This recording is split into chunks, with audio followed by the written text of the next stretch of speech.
Okay, now I'm on page 2, I'm on number 6. So it says, given the function, so here's our function, determine the equation for the horizontal asymptote, put your answer in exact decimal form. So to do horizontal asymptote, all we're doing is a degree comparison top and bottom. Big top, big bottom are same.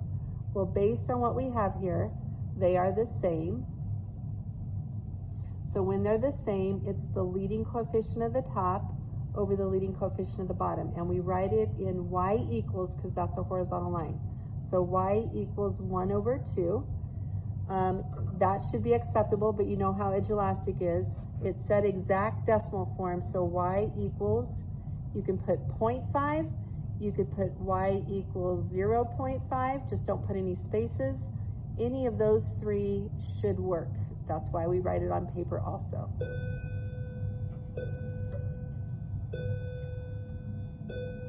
Okay, part B asks about a hole. Does it have a hole? And then it wants you to write the coordinates of the hole. So to do that, I'm going to do it on this paper. To do that, we have to factor the top and factor the bottom. So on top, that's the easier one to factor. It's x plus 2, x minus 2. Sorry, it's so bouncy. It wouldn't attach to my desk, so I had to do it this way. Okay, now on the bottom, we could do the Xbox thing where we turn it into 4 terms and go through that. But I'm curious if we can just try it since we know what these factors are. So to get a 2x squared, one of these has to be 2x, one of these has to be an x. So for there to be a hole, because these are both 2, there would have to be a 2 here. This one has a 2x in it, so it's not going to match those. So there must be a 2 right here. This says the signs are the same. They're both positive, so plus and plus. And then what times 2 gives you a 14?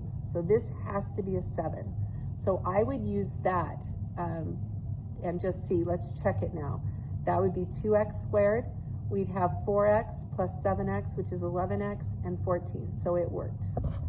So do we have the drive-by shooting going on? Do we have a factor on top and bottom that is the same? Yes, we do.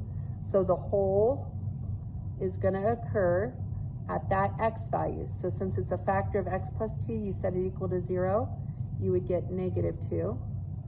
Then you cancel them, so you write the coordinate, no spaces.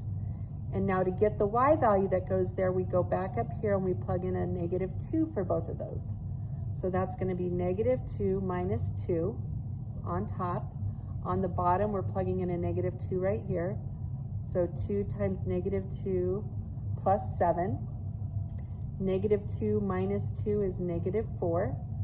A -4 plus 7 is 3. So we get a -4/3. Now, your choices are type in -4/3 or -1 1/3. Either one of those should work depending on what it allows you to type in. And that is page 2.